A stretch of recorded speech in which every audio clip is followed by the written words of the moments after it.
Good evening, everyone, and welcome to the August 2022 PA IPL statewide meeting. I'm Kathy Rabofsky, Development Associate with PA IPL, and we're pleased to have you with us tonight for a very interesting discussion and beautiful slide presentation by Kirsi Jansa, who's a visual storyteller. Kirsi is a native Finn, and she worked for Finnish Broadcasting for a number of years as a reporter focusing on environment and health from the early 1990s until she moved to southwestern Pennsylvania in 2008. In Pittsburgh, she started exploring energy, environmental health, and climate solutions in her short documentary series called Gas Rush Stories and her film series Sustainability Pioneers. In 2016, Kirsi and her climateering colleagues co-founded Creatives for Climate. I encourage you all to join, and I can put the information for joining in the chat. Creatives for Climate is a collective with an intention to create social change by sparking community dialogue around climate emergency. So Kirsi's goals clearly fit well into our mission at PA-IPL. She has been practicing compassion-based awareness and openness with Tara Rokpa Therapy for almost 20 years. She is a certified healing relaxation course leader and offers relaxation courses and workshops. She is inspired by the work of Joanna Macy, as many of us are at PA-IPL, and she has studied facilitation with Work That Reconnects Network and Active Hope, the nonprofit. So I'm looking forward to the session together. We're going to watch one of Kirsi's films, and we'll watch another of her recordings, and we will have a discussion of her work as we move forward. So take it away, Kirsi. Thank you, Kathy. Let me just the share button. Can you see my? Yes. This is a good practice place to practice patience here, because we might have some technical glitches here, but okay. There we go. Okay. So thank you, Kathy, for inviting me here. And I watched, as I was preparing for this, what I wanted to say, I watched the recordings, the chapter meeting months ago, and with Sister Karya and Mary Beth Manarino, who is my mentor, she they were saying just resonates deeply with me, and I will be touching some of the topics that they were talking about too. And also I listened to the spiritual care session, the Active Hope, and we will be going around the circle in this session too. So what Kathy and I, what we planned was that we'll watch first the one of the Sustainability Pioneers episodes, and then I don't like to do long monologues, so I'd rather do more like a self-care, earth care, show and tell, and also kind of a practice session. And for this one, right away, I just kind of wanted to, like with the spiral, we always start with the rooting ourselves in gratitude. And it's just right now, the world out there is just crazy in many ways and scary. And it's Monday night, you might be exhausted, but wherever you are, we're always having some reasons to be grateful for. So I would just like to kind of invite you to just check in and just see what might you be grateful for right now. And if you want to share, you can put it in the chat box, share it with others, or if you could just touch it yourself. And we're not going to spend a long time in this one, just a minute or so. What are you grateful for this moment? And those of you who might be watching this later, the same, just check with yourself. It might be just a small reason to be grateful for, or it might be some bigger one. And since you're not going to be able to read the chat, maybe you can just imagine what others might be grateful for too. And feel free to unmute yourself and share verbally what you're grateful for at this time in this place. I'm grateful for being here tonight with you, with Kirsi, another old friend of mine, Linda Wigington, who was actually my thesis advisor when I did my master's, George Dempsey and Dee Kucherka from PAIPL, and so many others on the call who I've seen at other statewide meetings. Thank you so much for being part of my life.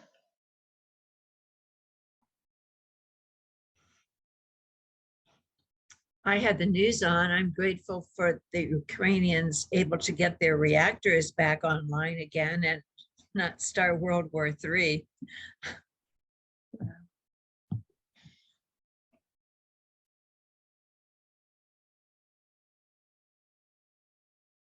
That's something. I join you in that gratitude deeply. I've been following that closely. Yes.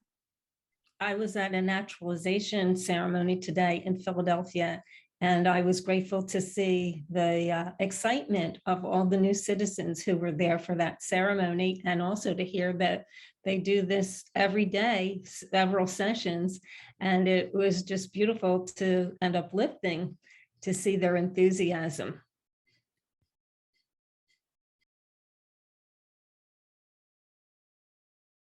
What makes those sessions even more wonderful is most of those people have had to work. I had a friend who was naturalized. She had to work 20 years to become a naturalized a citizen. It's one of the few times I saw people get dressed up these days. They were having their pictures taken and they were holding their flags and their certificates. There was a lot of joy in the room. I'm also grateful for being naturalized, which happened a long time ago. Currently, I'm in Newfoundland, which I'm sad because I'm married to a Canadian citizen, but it's one of the most beautiful places I know.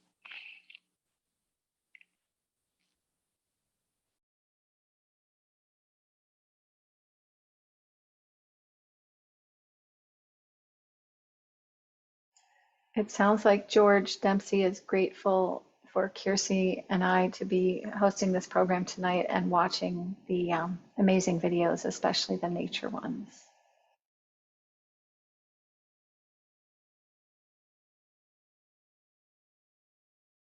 Tell me when to continue. It seems like I cannot read the chat. Why don't you go ahead? Why don't you go ahead, Kirsi, and share our power? Okay. Yeah. Finding our power. Okay. And this is a good place then to practice patience, because then we're just lucky if that's where we struggle a bit too. Okay. So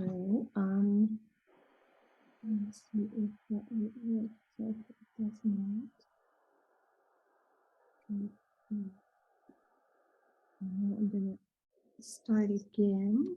And I need to fix something different. Yeah. Okay. Can you see it now? Yeah. Okay. This might work. I get very worried about the world that my generation is leaving. What about you as a mother facing climate change? That's a very hard question. It's almost scary to think, like, when I'm 60 or 70 years old, just how different the world will be and how used to it I'll be. And I get very PO'd at the politicians who refuse to do anything.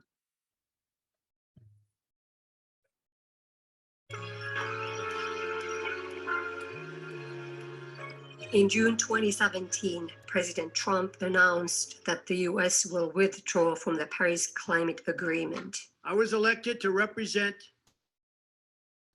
the citizens of Pittsburgh, not Paris. This ignited climate action on the local level around the country. Mr. President, in Pittsburgh, we say Pittsburgh and Paris.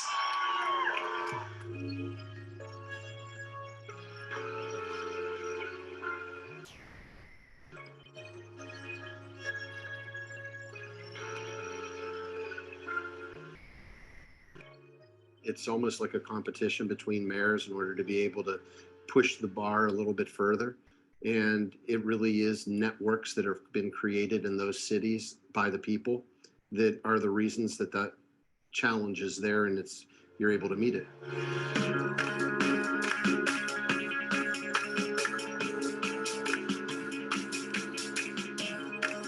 We can't get to our goals without citizens. We can get to our goals, however, without federal government. It's not as easy to do, but we can still do it. Building ultra-efficient buildings, net zero energy buildings that consume only as much energy as they produce from renewable resources is another efficient way to transition the economy from fossil fuels to clean energy.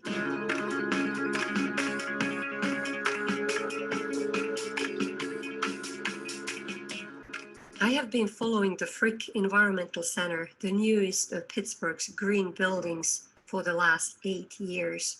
First as a mother sending my kids to Frick summer camps, and then as a documentary filmmaker.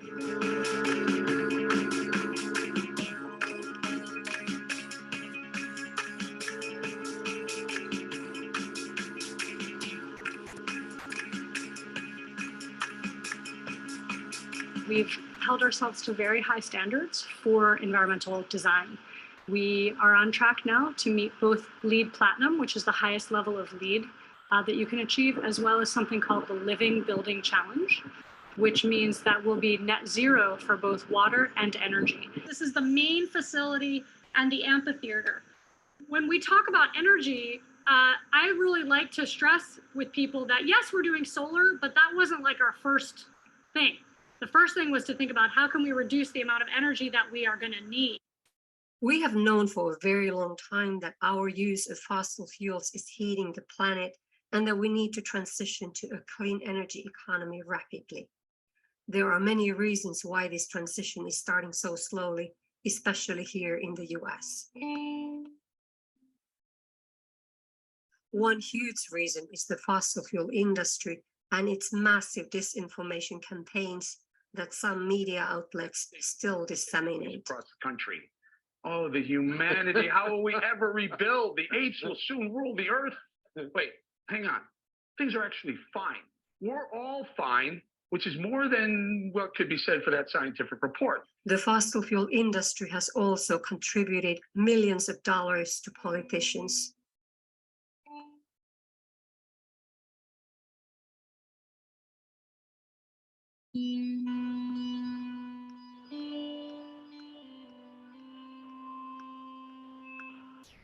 We have to do a better, much better process of educating our people. Because right now, what they know is that my child is dying from opioids. My child needs a good education. What they don't understand is without an environment, you have nothing. Despite all the political obstacles, climate pioneers at the Frick Environmental Center keep building a place that is to become one of the greenest public buildings on Earth. They came out with a drill rig that they used to install water wells. And they bored 520 feet depth, 18 different wells for a geothermal heat system that's going to be installed here at Frick Park. There's a couple of different paths in order to be able to get people more involved in taking the big steps. The first part is you have to build capacity, and people will start to see examples over the course of the next 5 years of how buildings can be fueled through renewable energy. The second part is that if we're able to build that, we're going to be able to provide energy at a lower cost. And if you want to see people really get involved, have an incentive such as financial in order to be a part of it. And the third is at some point the federal government will partner. And when we have programs that will allow solar panels to be added to homes and those costs to be reduced even more or to zero, then there will be a line of people looking to become a part of it. In addition to the federal government, most state governments lack the understanding of what is at stake with climate crisis. Take Pennsylvania, for example.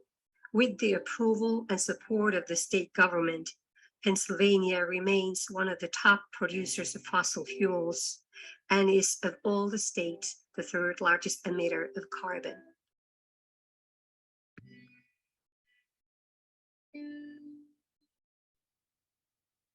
Money in politics and lack of public education are not the only reasons why a large part of the population is not taking action on climate. There are other and much more personal reasons. It can bring up feelings or experiences or sensations that are very, very hard for just about any human to tolerate. And those experiences include feeling powerless. And I want to stress that it's the perception of being powerless. It's not that we actually are powerless. Feeling some guilt and remorse. To be able to function in our everyday life, our natural defense mechanisms kick in. They include denial that there's even a problem, disavowal, so a way of putting aside or bracketing our awareness. There is rationalization, so, I know, about what's going on, but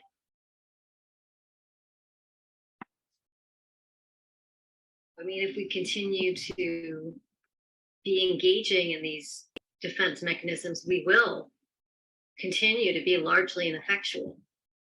And that's what we're dealing with. We're looking at a situation where our potential care and concern is there.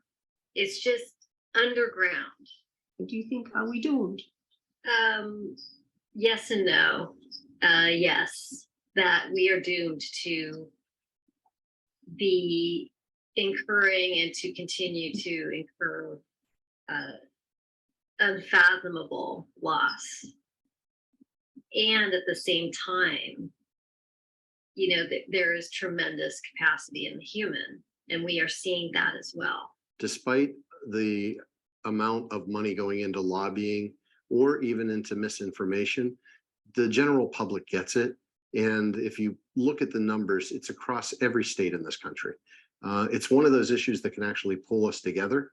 And I think that we need to look at solutions that would help those that may not be the biggest supporters. So how can we help miners out of southwestern Pennsylvania transitioning into new careers where we're manufacturing wind turbines in America, not buying them from Germany? When we think about the work here at the Frick Environmental Center, and when we consider how that fits into the global environmental challenges, I think we have the opportunity to demonstrate good practices that can be used, yes, by individuals, but also hopefully inspire larger kinds of policy shifts that need to happen to really make change.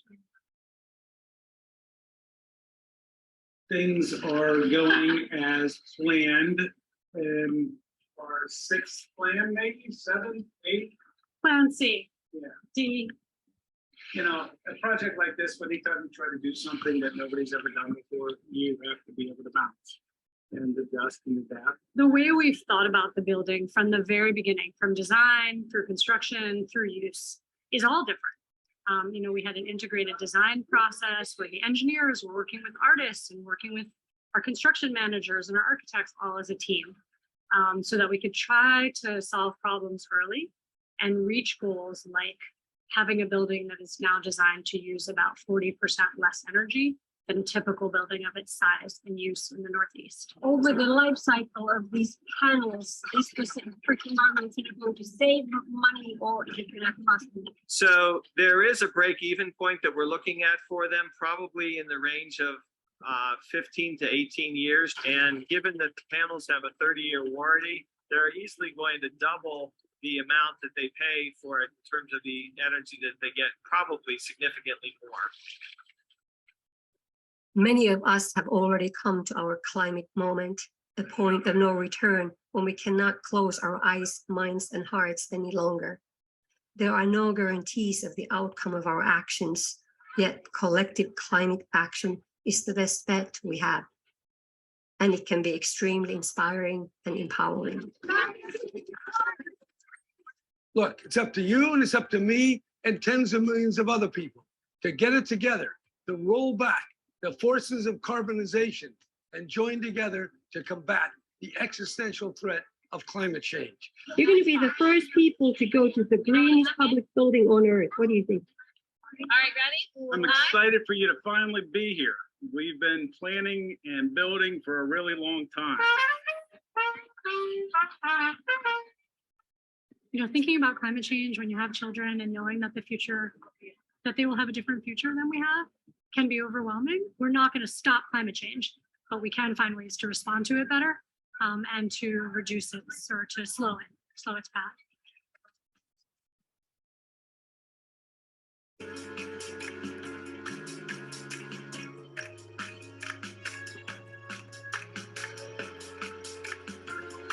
It's a matter of urgency that we find creative, compassionate ways to help people work through and break through that resistance, that tendency to want to hide and self-protect. People's power is based upon themselves. You have the ability to change your life or to change the way you live your life every day. So allowing people to understand that, providing a network for them to then join with others, and then showing them victories at a local level, I think is the best way to really show people the power they have.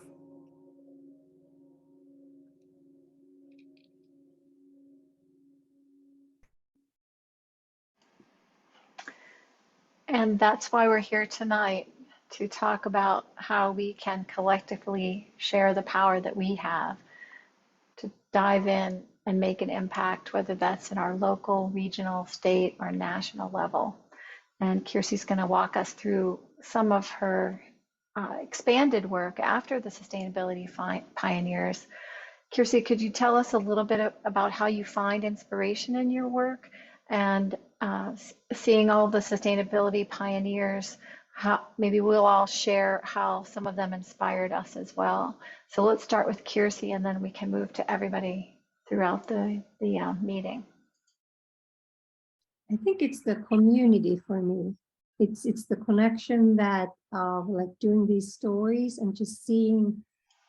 I think it was my computer is right now heating up. So but just the connection that comes when people work together, and also right now it's a community of all beings connecting, expanding the sense of connection to the natural world. That's what's deeply inspiring to me these days.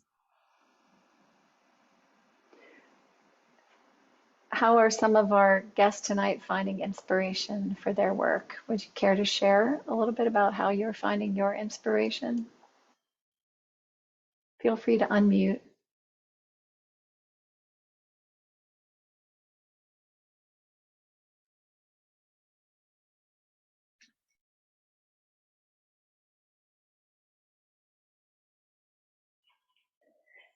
Kirsi and I talked earlier today about how we might balance a little bit of the hopeful feelings that we have with the despair that we find, and how we find the gratefulness in our lives to go on and make a difference. Does anyone deal with the balance of hope and despair in their lives? I found it very helpful working with Greg Williams, who used to be on our PAIPL board, and the creation care work that he does on our biking trails and parks here in central Pennsylvania. It's just uplifting for me, I think, as well as our guest said about a sense of community. I feel that when I'm working with other people, doing the creation care work and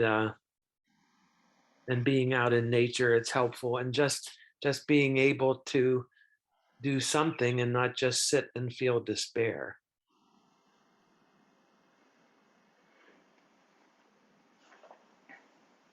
That's a great way to find your balance. We're working on environmental education programs right now in environmental justice communities, encouraging adults, families, children to get out more into nature, working at urban farms in order to feel that the benefit that they receive from that engagement, and also to feed themselves with healthier food when they might be living in a food desert. I find that inspiring, and it provides me with a lot of hope for the future if we're reaching out to children in this way. they are the future. So it gives me pleasure to do that. I like that there are a lot of entry points for making a difference, because it's pretty hard to get people to agree on one thing. But if you have a myriad of things that people can do and feel like they're making a difference, I think there's almost always a place where people can plug in and feel like they're part of something bigger.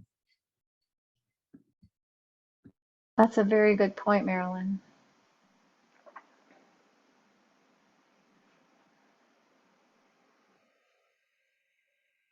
Would anyone else like to share a little bit about how they're inspired to do the work that we do and how they might balance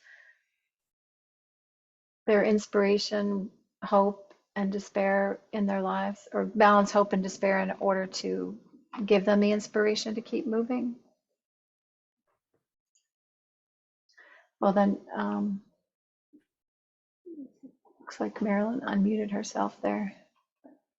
Well, then let's keep going, Kirsi, and see if we can share some other stories with your inspiration. Okay, so go back to the screen.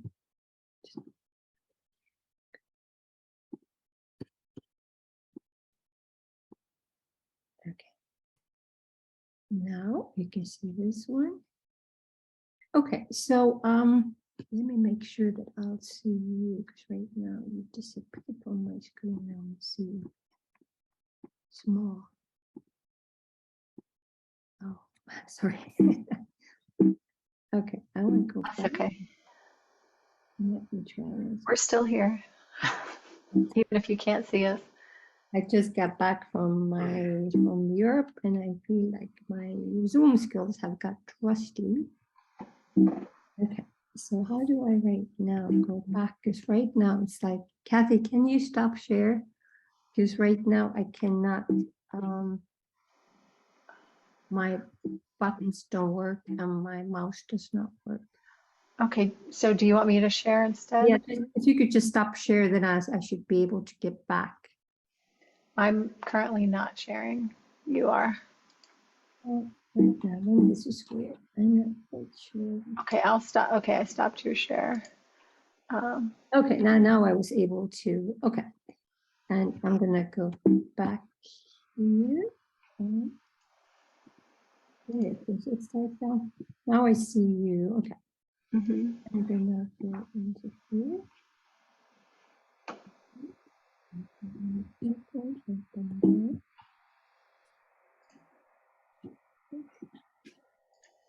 Because all of a sudden it's like okay, now they work.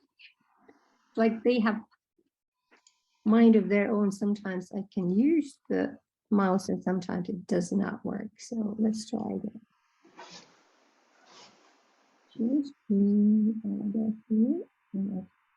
Okay, here we go. I'm just gonna first, maybe I need to go here. Okay, so I'm gonna first just briefly talk what has happened since the production of the Sustainability Pioneers, because my approach is it's still the work is still so valid. Education, informing people, engaging with people, creating the system change, it's so needed. And at the same time, over the last few years, so much has changed, well, globally with the pandemic and everything, and also something that I'll share you like my climate story, what has happened since then. And as a part of that was 2016, we started Creators for Climate Collective, and we have done many different projects, worked with many different groups. Mary Beth Manarino is one of our mentors and collaborators. Sister Kari, we met her last year for one project when we visited the cracker plant. And if you want to learn more about our work, I encourage you to go to creatorsforclimate.net, and then you see what we do, how we engage with this one. But still, it was like we had been working, we had great projects, but then it was like the summer of 2018 that I just started reading and Well, it was, I guess it was like some reports that came out and all the fires and floods, and it just really hit me. Climate despair, I guess you could call it. I precisely remember I was listening to one old Finnish pop song, and I'm not a singer by any means, but I was listening to it, and it was the same song that I had sung to my boys when they were babies, just very young, and now they had turned that song into a climateering song for young people. And it just hit me. And that was the moment when, like, the understanding that I had been so rational, working on the rational way, trying to work, like, incorporate emotions and feelings of all the work and into the work, but still it just somehow hit me in a full way. And I just felt like I just cannot stop crying. And actually, I had been at the time, I had done the training, the active hope training, and I spoke with my body-mind therapist, and she told me that, well, actually, in addition to just practicing active grieving, active hope, maybe you should practice some active grieving as well. And so that's what I did. I went to weep in the woods, and I still do that. And it turned like a part of the practice was like how to deal with this grief that we are feeling. And then again, it's like my buttons don't work. This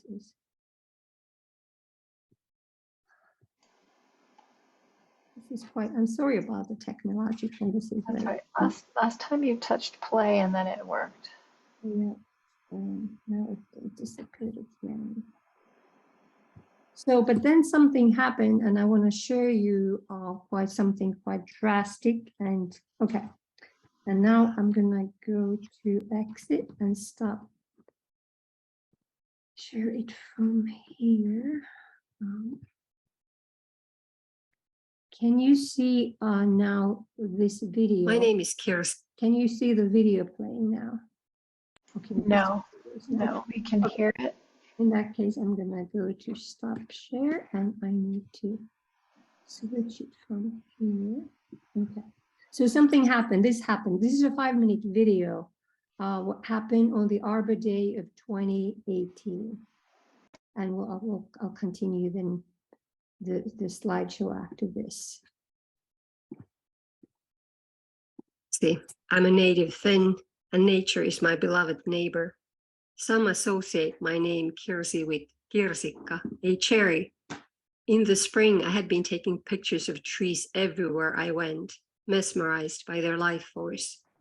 On that late April Friday, I picked up my friend and colleague Marianne Steiner in our brand new electric vehicle. The car was so new that it still had temporary license plates. We were on our way to a meeting at the Patagonia store in Pittsburgh to talk about the ways the company and our Creatives for Climate Collaborative could inspire people to take climate action. C4C is a collaboration of artists interested in incorporating climate change themes into their work through choice of materials, message, and activities. I showed Marianne the new C4C portfolio I had just created. The folder had a Dr. Seuss I Speak for the Trees sticker on the cover of it. She smiled, looked at it, and placed it on the dashboard. We drove down Ellsworth Avenue. Then Marianne shrieked, "A tree!" At first, I thought it was a branch falling on the hood, but then realized we were surrounded by green. Nothing but green, and the windshield shattered, like water crystallizing to ice. Time froze for a moment. There we were, inside our small bubble, hugged by this huge tree, like two bird sisters in a nest. The car ceiling was dented, but did not touch our heads. "Are you okay?" "Yes, are you okay?" we chirped. We both were. I was able to open the passenger side door, and we got out. My knees started shaking after I was standing on the street. While I was walking around the scene, waiting for the tree crew to arrive and free the car, my anger started pouring out. I found myself yelling, telling the rescue guys how angry I am that trees need to die because of us. They listened to me with empathy, probably thinking that this poor woman is in shock. I went into a deep calm, just looking at Kirsi's car submerged in the tree, realizing the TV reporters who arrived on the scene thought she was mad and afraid of the trees, rather than feeling for the trees. We learned later that it was Arbor Day. I don't want to leap to weave meanings out of what happened to us, but when you're halted by a dying 40-foot giant, it does not take much imagination to get the message. Pause. The black cherry gave me courage to say this out loud. I'm exhausted. It's draining to try to wake up people who, most of the time for very human reasons, don't want to talk about climate crisis and face our shared reality. I'm sad and I grieve. The spring came and went. The summer is here, painfully hot. And so is this disrespect that we have created and are creating by our disconnected, dismissive, distracted, and rushed ways of living. Eastern hemlocks, redwood trees, Joshua trees, and so many other species, including humans around the world, are dying. In our region, climate change is causing more torrential rains, more and more landslides, and more trees falling. I'm afraid. I know the despair of those who are putting their hands up, saying that we're doomed. I feel pain for the world, and I also see and feel the light. This deep sense of meaning, this sense of belonging to something larger than my tiny self, keeps millions of us around the world going. We know the inspiration, the joy, the courage, and compassion that opens up when we face our pain for the world and work together. We know that the stories we choose to tell ourselves at these crucial times impact the future. They determine our legacy, for sure. Maybe the black cherry saved Marianne and me to sing another song, a song of pause. The only way to hear the universe speak to us and through us is by pausing to listen. There is a new story that wants to be told. It wants to be told by us all. Thank you, Black Cherry from Ellsworth Avenue. Thank you for the home and all the food you provided for birds and bugs, for cleaning our air and water, for all the carbon you captured for the benefit of all living beings. Farewell, dear tree neighbor.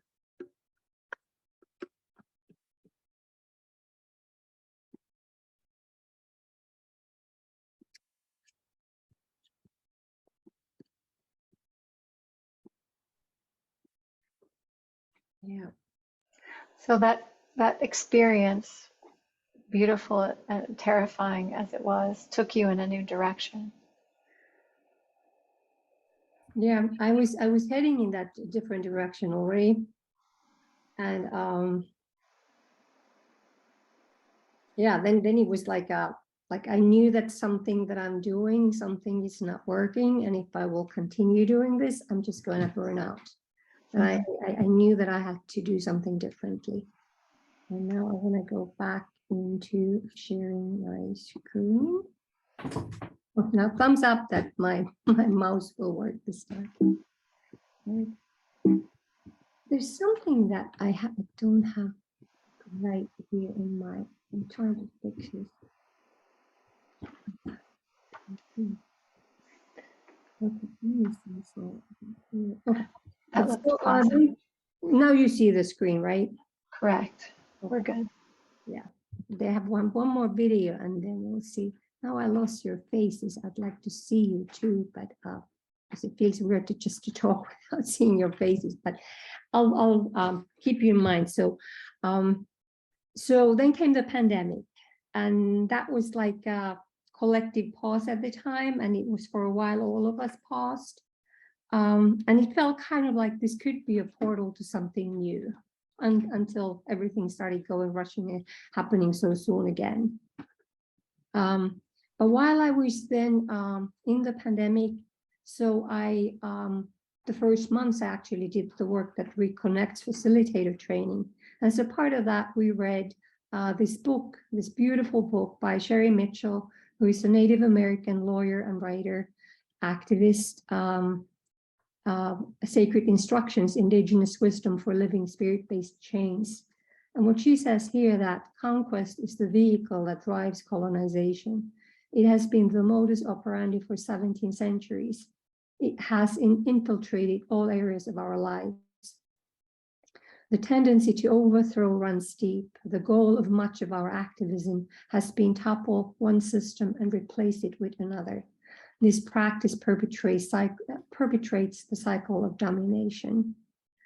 And this was something that this practice perpetrates the cycle of domination that just somehow, and this whole idea was just somehow like that the change just needs to be so much bigger than just replacing our source of energy.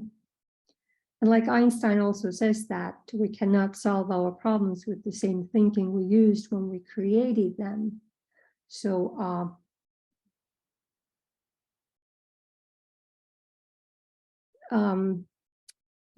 that question was intriguing me, and what might that be, and what would be the different kind of thinking.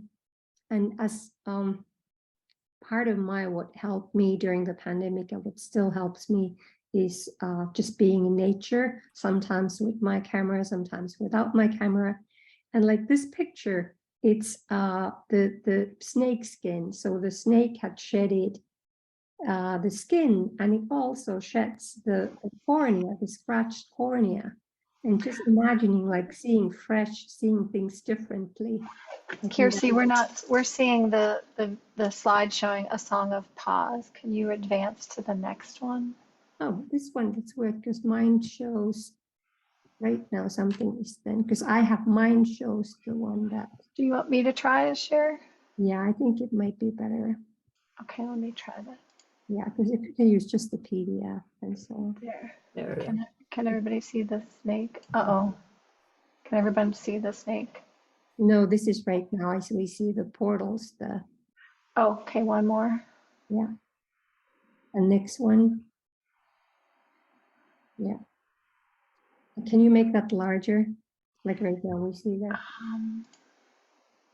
Since I just have the PDF, I think that's the best I can do. Okay. Let me see. Oh, there. Did that help? Yeah, it's better now. I think this is better than me struggling. Okay, there we go. This is much better. Thank you.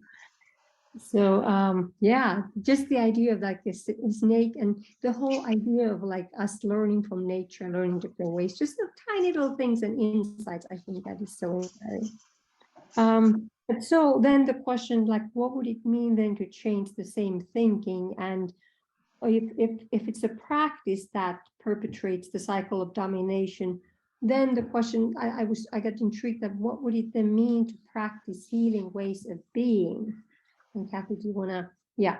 So while I was then exploring and wondering about these questions, I heard about this man named Ian McGilchrist, and he is a British psychiatrist, writer, thinker, and he used to teach English literature in Oxford, then studied, became a psychiatrist, has been doing neuroimaging researcher at Johns Hopkins University.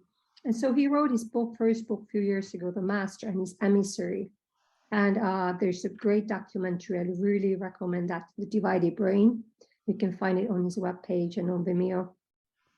And basically he is saying that that we need both sides of our brain. Well, actually, so he was working and studying especially people who had some brain injury. And so he discovered that when people have, first, that we need both sides of the brain, but they just operate in a very different way. The right hemisphere view is inclusive, both, and synthetic, integrated. How do you say that word? Integrative. It realizes the need for both. The left hemisphere's view is exclusive, either or, analytic, and fragmentary, but crucially unaware of what is missing. It therefore thinks it cannot it can do it alone. And what he is saying is that, and you can move Kathy to the next one. He's saying that the left side of the brain, the reductive and mechanistic one, is taking over us. And he's one of the people that's saying that we don't need a lot more quick fixes, but we need a change in the paradigm. And you can move to the next one.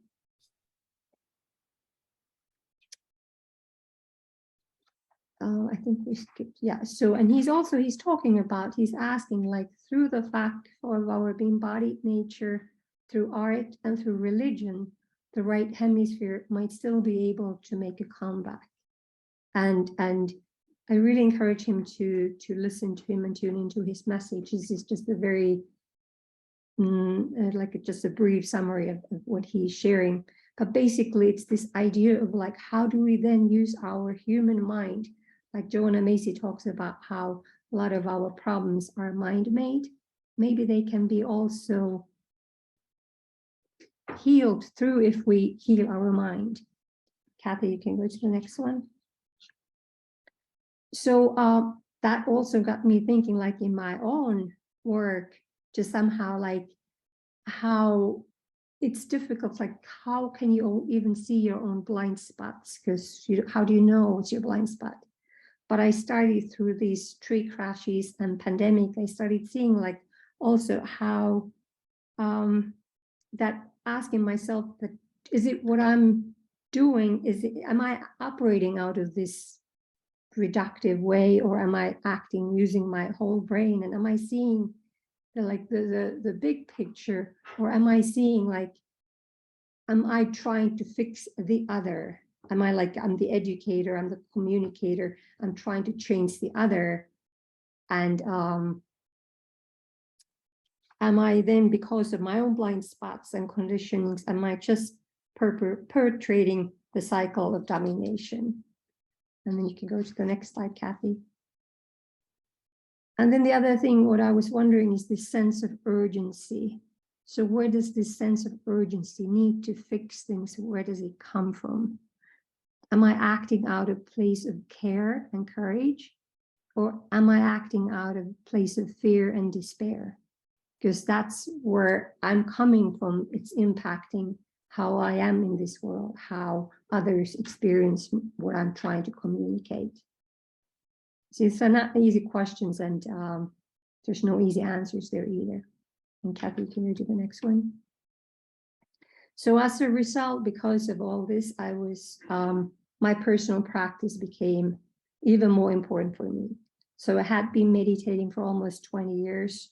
Tara Rokpa Therapy is founded by a Buddhist meditation teacher and Tibetan Buddhist Dr. Akong Tulku Rinpoche.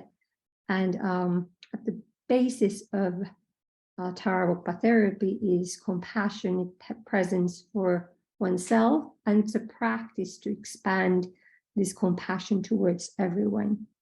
And it all starts at the very basis of its relaxation, learning to be whatever is. And it's the idea that relaxation is like a draft. It does not matter how high the water gets as long as you have a draft. And the idea that by practicing relaxation, practicing rewiring my brain, from that space, it's most likely that we come up with our best response to each given situation. Okay, you can move on, Kathy. So, yeah, and this is one of what Akong says, is that strive always to be as kind, gentle, and caring as possible towards all forms of sentient life. So if, would it be then, right now I'm talking about these as questions, I'm not talking about as expert or something that I have answers, but I have more, I'd like to share practices that have inspired me and some questions to ponder together. And one of them is then that if we practice new habits, new ways of being on this earth, what would happen then? Another teacher of mine, so coming from Buddhist lineage, Mingyur Rinpoche, he talks about inner composting. And Akong does the same, using different languages, with the idea that whatever happens to us, we can learn to inner compost, turn it into some compassion towards all. Knowing my own suffering, I can feel the suffering of the other person, and using even anger. Anger is a huge source of energy. How can we not be afraid somebody else's anger, or not slash out at somebody that is expose others to my anger? But how can I turn my anger, my care, my grief into some hopefully wise action?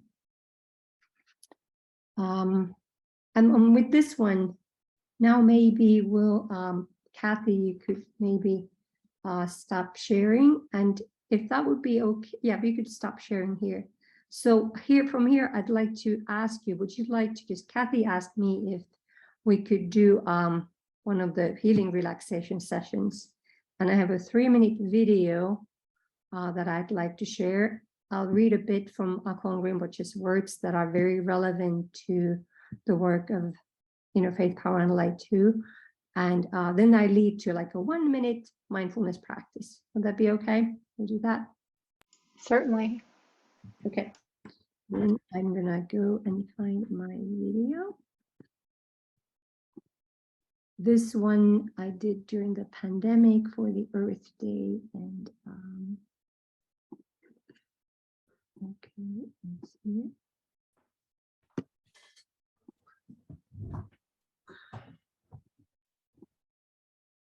It's a 3-minute video. Can you see it? Yes. Okay. Hello, friends. To start our little Earth Day pause, I'm going to read some wisdom from my teacher, Akong Tulku Rinpoche, from his book, Restoring the Balance. We are all interdependent with each other. The planet Earth, when left alone without disruptions, is a self-regulating system. Nature is capable of correcting imbalances. The same situation applies to us human beings. As human beings, we have an inbuilt capability to maintain equilibrium and resist disease. But our natural self-regulating tendency has limitations. If the imbalance or pollution inside us or in the environment becomes excessive, problems arise. Inside and outside are interactive.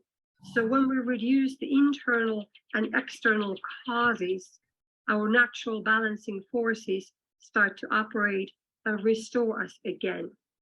On this Earth Day 2020, this spring, we have all heard the wake-up call.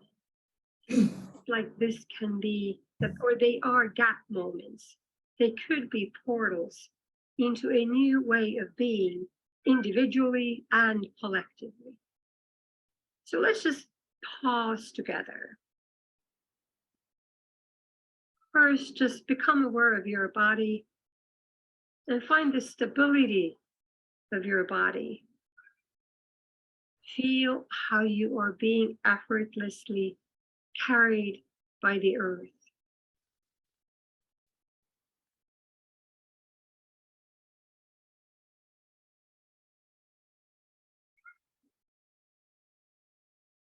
And then with every out breath, let go of any thoughts or worries or pain you might have in your body or your mind.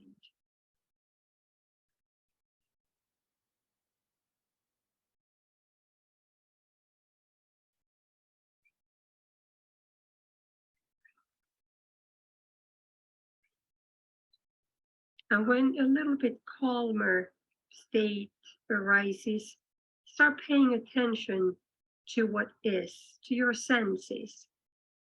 What do you see? What do you hear? What do you smell? What do you taste? the touch, feeling, and pay attention to your thinking mind without engaging, without judging, just bearing witness.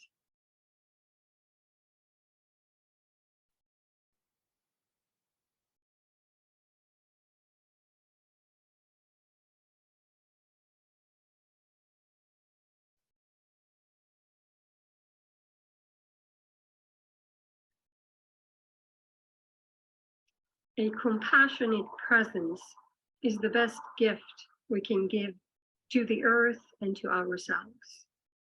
Be well. Happy Earth Day every day.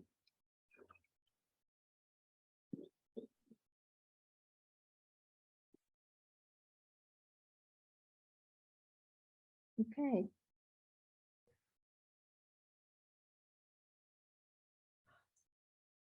I'd like to hear from you that how is that kind of a tiny pause? How was that? After like we've been talking a lot and just to pause for a second.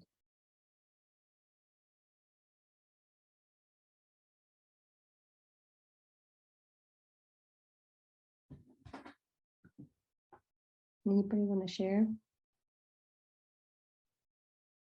And Kathy, I think you can move to the next slide. And also, it's just the question is like, what is it like? Do you have a practice? Do you, because all, it's not just Buddhists who have practices, all different religions, wisdom traditions have practices that help us connect with our, whatever you want to call Buddha within, better angels. We have used different names, but how is it for you to, what does it mean for you to pause and connect with yourself? I could take a few minutes just somehow. This would be the conversation. I'd like to talk longer, but right now it could be just if somebody wants to share anything. I can share. Hi. Hi. I just joined the call. I was going to join earlier, but our power went out. And so we were out of electricity for a couple hours, and it was very hot. And in that process, I forgot about being connected with the earth. And I was becoming anxious and thinking how dependent I am on technology to keep me healthy. And finally, the power just came on and I'm able to join you. And that just visualization was beautiful about, I felt myself being carried by the earth, by the planet. I'm actually supported and completely supported by this beautiful place that I live. And it really was lovely to have that experience because I forgot in the process of being scared about technology going away. Thank you. This was great. Thank you.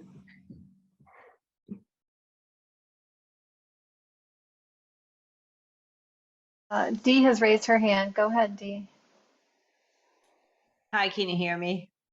We can. Okay. Well, Kirsi, I find that relating to nature and being one with nature really keeps me connected. So I talk to anything in nature, trees, birds, plants, and I will say to a tree, I can see you. Can you see me? Because there's a relationship there. And as we develop that relationship, we become more one. Instead of seeing a tree as an object, then we see it as a part of us, because the tree should see you. Very simple practices are like grounding, which is taking your shoes off, getting those rubber soles off. And you can do it on hardwood floors, cement, and reconnecting with the energy of the earth. So in my home, I wear shoes, but in my garden, I have a sign that says, please remove your shoes before entering my garden. My neighbors think that's funny that maybe I have things backwards, but I truly know in my garden, don't wear shoes. You are losing the benefit of the earth by blocking it with your sandals. And so that's something anyone can do, is just connecting with the earth's energy fields in bare feet. So I also practice daily meditation, but I do that in bare feet when I'm meditating as much as possible. In Pittsburgh with the winters, that can be a bit difficult, but as much as possible. And then doing some breathing relaxation exercises before you meditate. So you can kind of do all three practices, meditation, grounding, and breathing in one, just as part of one practice. And if you do it outside, then you're connected with nature. So we call it practice because it's something you have to practice. You can't just do it occasionally or once in a while. If you can somehow integrate it into a routine, a daily practice. I've been doing it for years, and I feel that I've benefited extremely from connecting with the earth through the practice. I'm on the board of PAIPL, and I'm an environmentalist, which can really be a burnout job. So we must, I knew I had to find ways to integrate a balance from all the activism and protesting and writing letters and screaming and yelling all the time about all the injustices. So there has to be a way to balance and reconnect with the earth, or you will burn out. Yeah. So, and these are very, very simple things. Everything I'm saying that takes a couple minutes. It's just you have to practice it and do it daily. Like we have forgotten. It's like there's that song that it's all natural to us, but we just forgot it, and we have to relearn it again. And that's the practices, and that's where we need the community. And yeah, thank you, Dee. Thank you. Really good to hear. Thank you both for sharing, June and Dee. This reminds me of an experience I recently had in meeting a new person who actually has a sensitivity to electronic radiation or electromagnetic radiation. And she must go into the environment every day. She sits by an oak tree and she grounds herself by this oak tree for at least an hour in order to rid her body of the effects of the electricity, for example. And it's kind of a wonder to think about that, particularly in the experience that June just had, where she didn't have power for a short period of time, kind of panicked. And this woman has the opposite problem, where she panics when she does have power, but she's learned to live without it out of necessity. But it reminded me that that's actually possible. I couldn't be with you here tonight if we didn't have electricity, but it reminded me of what we really do need to survive and what we really need to do to survive, as Dee is suggesting. So thank you for that, and to my friend Ingrid for reminding me. I see some other hands raised. Dorothea, would you like to go next?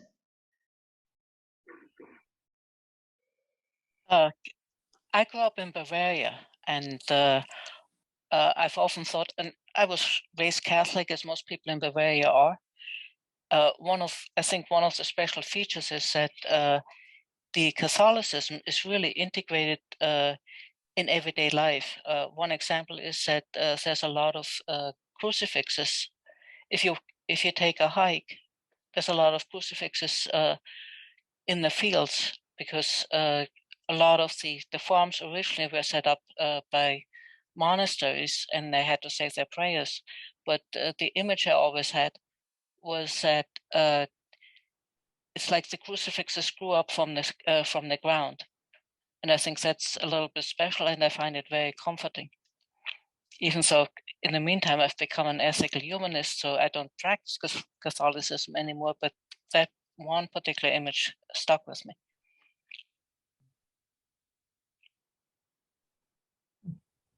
Thank you. That's poignant. Dee, did you want to speak again? I see your hand is up again.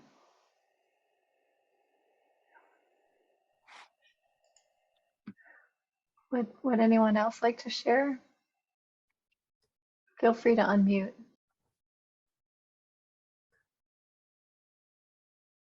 We can also continue. I could just walk through the few slides that I have because they might inspire some other thoughts and comments.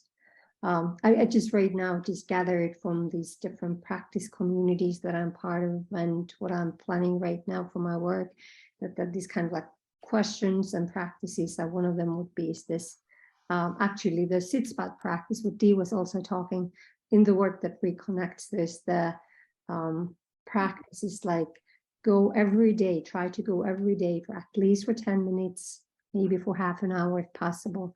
Pick one spot in your close by nature. If you don't have nature, it could be just a house plant inside, or sit with a cat and just somehow like just go regularly and just pause and open your senses and be present. Because and then from that also to see that relating, how do we relate to the beings of our world or earth? That what would it be like to relate, to see and relate with our fellow earthlings as potential new friends? What will come out of that kind of practices? And we can go to the next one. And then as a part of that is also like birds sing, we all have our own creative expression. Many of us, we think that we're not creative. And it's the activists who need to do the change or somebody else, but we all have a voice, and it's a matter of like, how do we find our own voice? How do we find our own creative expression, whatever that might be for each one of us? How do we express ourselves, allowing others to do the same? And then one more. And then this is, I think it's crucial in our coming to the election year. And that's just a way of like maintaining some kind of a sense of peace in our own communities, is somehow learning a new way of communicating and relating with each other. And this kind of a practice that listening and sharing. Everybody shares their story, listening, speaking from their heart.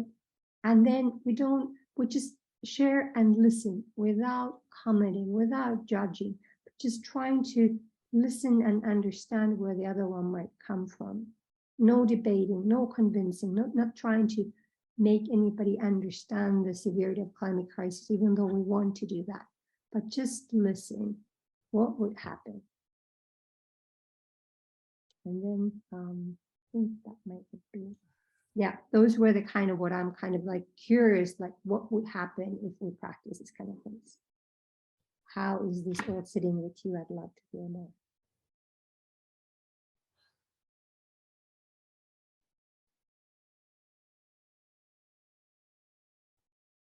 Dorothea, did you want to say something, or is that,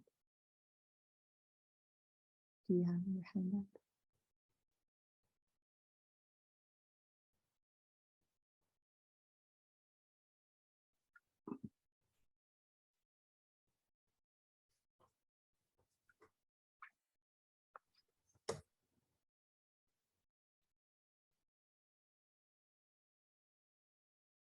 Well, this is a quote I've heard many people mention Robin Wall Kimmerer, and I just love this quote from her.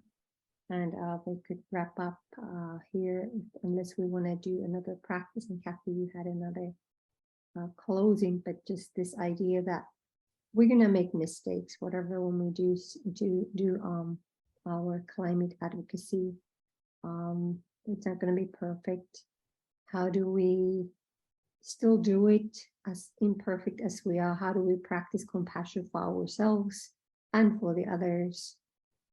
Just like Robin Wall Kimmerer, what she says is that action on behalf of life transforms, because the relationship between self and the world is reciprocal. It is not the question of first getting enlightened or saved and then acting. As we work to heal the earth heals us. And that's where I find my inspiration and what helps me is that just let go of the expected outcome and just practice active hope. Do the step. Just work on the healing of my little piece of ecosystem, whether it's my body, my mind, my relations, my home, my community, and just surrendering to do it in a slow enough way that I can try to be compassionate, as compassionate as I can.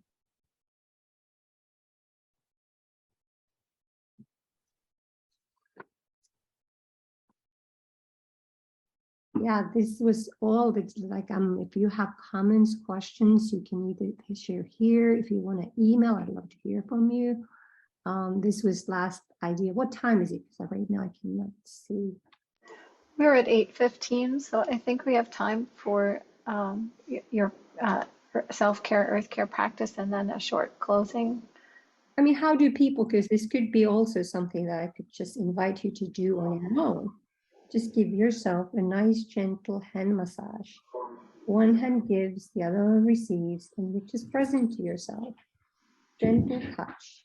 Practice like starting taking care of yourself. If you do that. Shoulder massage or foot massage, and just practicing being good to yourself. Putting on your oxygen mask first. So I'm like, what is the hive mind one? Do we want to practice together now, or do people want to do it later? Kathy, what do you, and everybody, what's your feeling now? I would love to practice together. If you have time to share it. I have time, so I'm not, yeah. I'm practicing pausing and going slower, so I have time. Okay. Yeah, okay. So the rule with the hand massage is just somehow like, if your doctor says if there's something like massage is not good for you, if you're in early pregnancy, you might not want to massage your feet, or if you've got varicose veins, you don't want to massage any place that hurts. But just be gentle with yourself. And with the idea with the massage is that it's natural for all of us. We just have forgotten it. Maybe we can stop screen share, then we can see each other's faces and go together. Yeah. So the idea is you are your own expert. Listen to yourself, what feels right for you, and don't do what doesn't feel right for you. And we could just start by just kind of like checking in first before, because all the change begins with awareness. First, we have to become aware how tight our shoulders are. Yeah. Then the relaxation can happen naturally. But just first, just tune in. Check, how does your body feel this moment?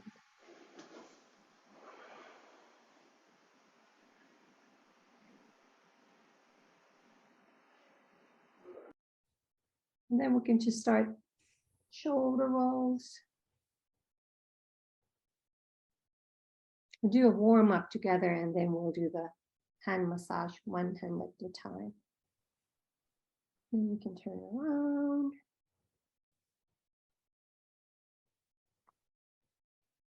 You can just also just lift your shoulders up tight and squeeze them, tense them, and then without breath, just let go. We repeat that a few times.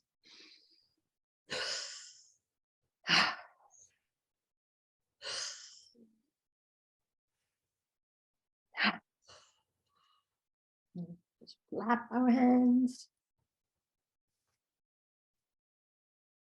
Say no.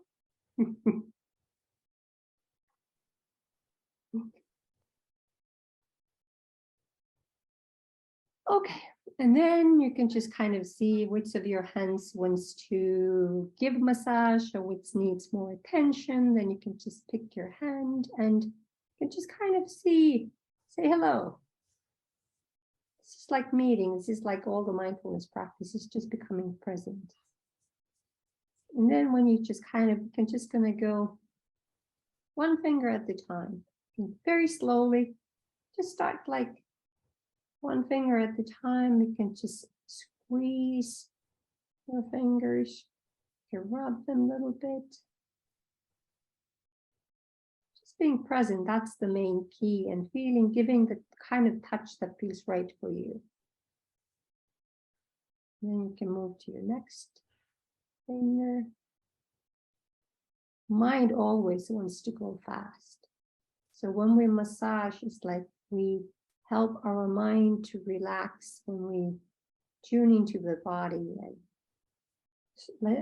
letting the body slow down, the mind follows.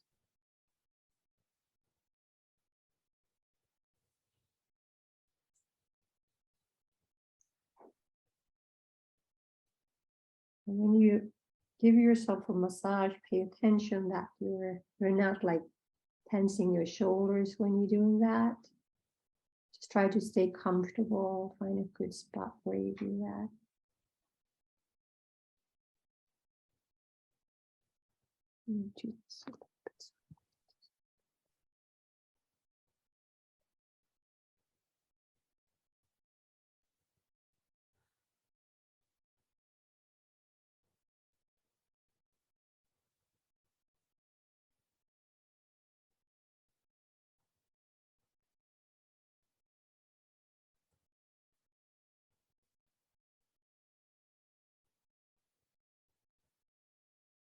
Just saying hello to your fingers.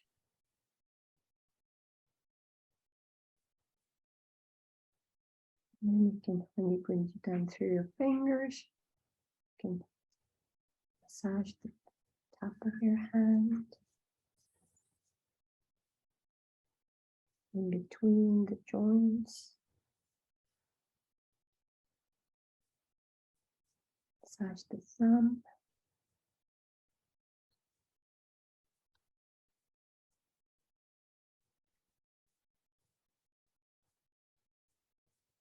And then you can massage the ball, the palm of your hand.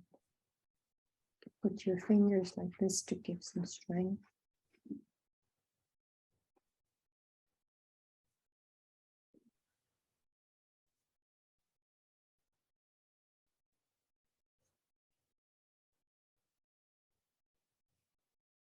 Especially if your hand spend a lot of time by the computer.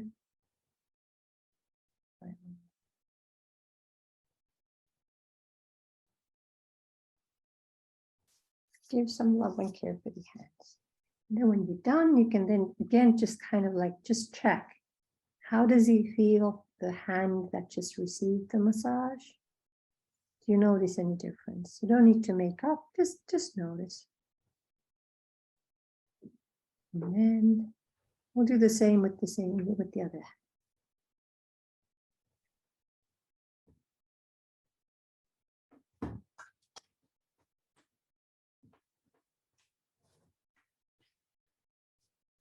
If we don't listen to ourselves, it's difficult to listen to others.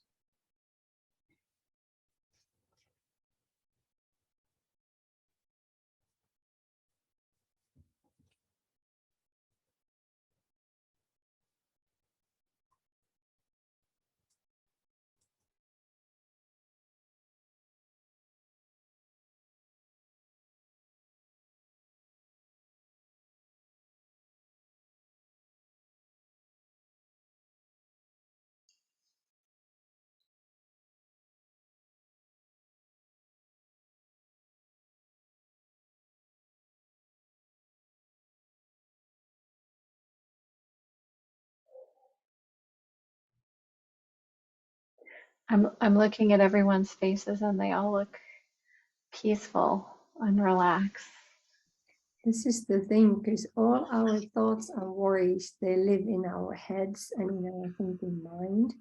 That when we just tune into our bodies, it's also, we give ourselves a break of those worry thoughts.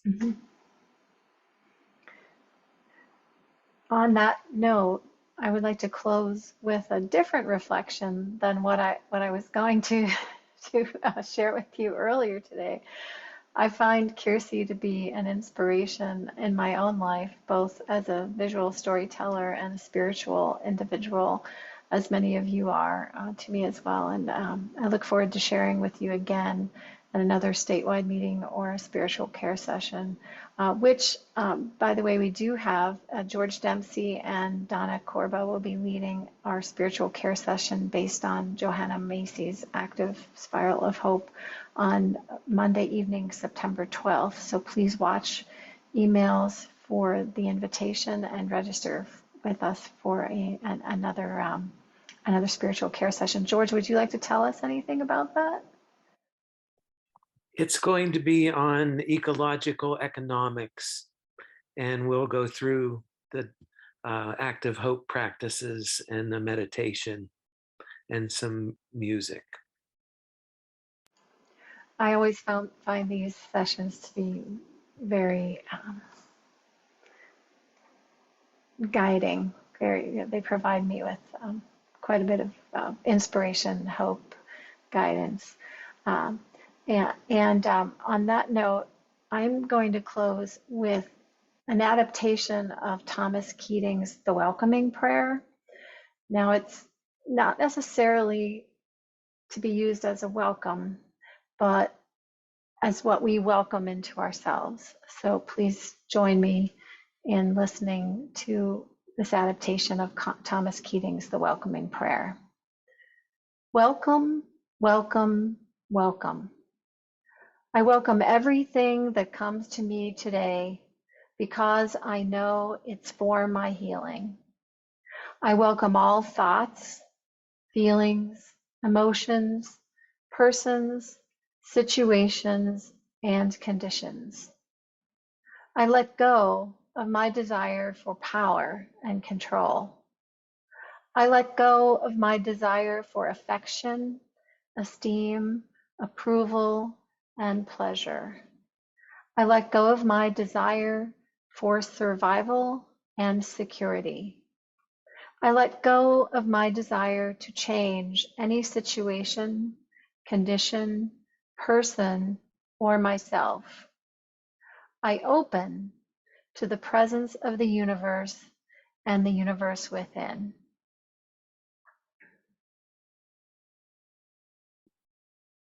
Thank you, Kathy. Welcome. Thank you, Kirsi. And thank you all for joining us. I hope to see you all again soon.